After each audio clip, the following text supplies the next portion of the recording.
നമസ്കാരം. രാഷ്ട്രീയത്തിൽ പാരമ്പര്യവും പണക്കൊഴുപ്പും മാനദണ്ഡമാകുന്ന കാലത്ത് തന്റെ വിശ്വസ്തതയ്ക്കും മാനുഷിക മൂല്യങ്ങൾക്കും മുൻഗണന നൽകിക്കൊണ്ട് തമിഴക വെട്രി കഴകം അധ്യക്ഷൻ വിജയ് നടത്തിയ നീക്കം തമിഴ്നാട് രാഷ്ട്രീയത്തിൽ വലിയ ചർച്ചയാവുകയാണ്. വിജയുടെ വ്യക്തിഗത ഡ്രൈവറുടെ മകൻ വിരുമ്പാക്കം മണ്ഡലത്തിൽ അദ്ദേഹത്തിന് മത്സരിക്കാൻ നൽകിയ ടിക്കറ്റ് പാഴായില്ലെന്ന് തെളിയിക്കുന്നതാണ് നിലവിലെ തെരഞ്ഞെടുപ്പ് ഫലങ്ങൾ. വോട്ടെണ്ണൽ പുരോഗമിക്കുമ്പോൾ വിരുമ്പാക്കത്ത്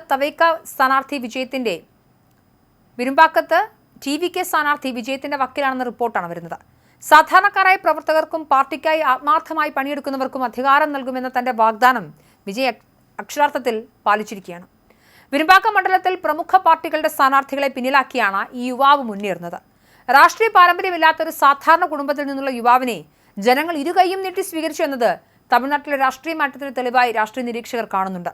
വിജയുടെ തീരുമാനം പാർട്ടിക്കുള്ളിലെ സാധാരണ പ്രവർത്തകർക്ക് വലിയ ആത്മവിശ്വാസമാണ് നൽകിയിരിക്കുന്നത്. തന്റെ ഡ്രൈവറോടുള്ള വ്യക്തിപരമായ സ്നേഹത്തിനപ്പുറം അദ്ദേഹത്തിന്റെ മകന്റെ കഴിവിനെയും വിദ്യാഭ്യാസ യോഗ്യതയും പരിഗണിച്ചാണ് വിജയ് ഈ മണ്ഡലം നൽകിയത്. തെരഞ്ഞെടുപ്പ് പ്രചരണ വേളയിൽ ഈ സ്ഥാനാർത്ഥിക്ക് ലഭിച്ച ജനപിന്തുണയാണ് വലിയ രീതിയിലുണ്ടായത്.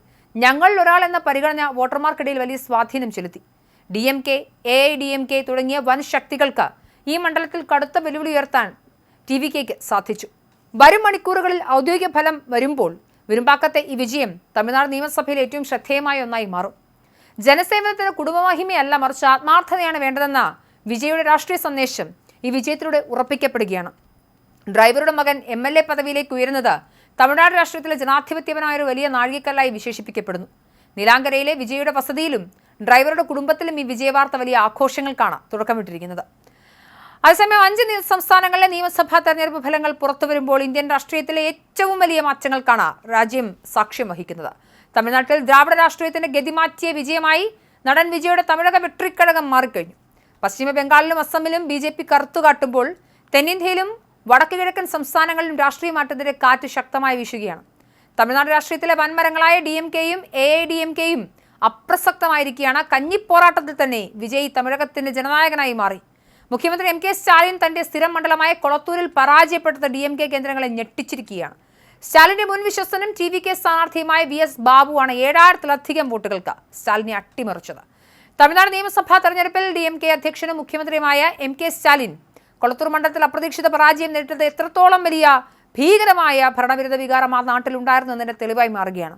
നടൻ വിജയുടെ പാർട്ടിയായി തമിഴക വെട്രി കഴകം സ്ഥാനാർത്ഥി VS ബാബു സ്റ്റാലിനെ അട്ടിമറിച്ചപ്പോൾ അത് അക്ഷരാർത്ഥത്തിൽ യാഥാർത്ഥ്യമായി. എന്നാൽ 2021 70,000-ലധികം വോട്ടുകളുടെ വമ്പൻ ഭൂരിപക്ഷത്തിന് വിജയിച്ച മണ്ഡലത്തിലാണ് ഇതവണ സ്റ്റാലിൻ അടിതെറ്റി വീണത്. മുഖ്യമന്ത്രി തന്നെ പരാജയപ്പെട്ടത് തമിഴ്നാട് രാഷ്ട്രീയത്തെയും DMK കേന്ദ്രങ്ങളെയും രാജ്യത്തെയും ഒക്കെ ഒരുപോലെ ഞെട്ടിച്ചിരിക്കുകയാണ്. എന്തായാലും വിജയ് പാർട്ടി രൂപീകരിച്ചിട്ട് 2 വർഷം മാത്രമാകുന്നേ ഉള്ളൂ. അതിന് തൊട്ട് അടുത്ത വരുന്ന തെരഞ്ഞെടുപ്പിൽ തന്നെ ഒരു സംസ്ഥാനത്തിന്റെ ആകെ ഭരണം കൈയാളുന്ന രീതിയിലേക്ക് ആ പാർട്ടി വളർന്നിരിക്കുന്നു. വിജയെ വിശ്വസിച്ച് തമിഴ്നാട്ടിലെ ജനങ്ങൾ വോട്ട് ചെയ്തിരിക്കുകയാണ്. ചരിത്ര വിജയമാണ് സംഭവിച്ചിരിക്കുന്നത്.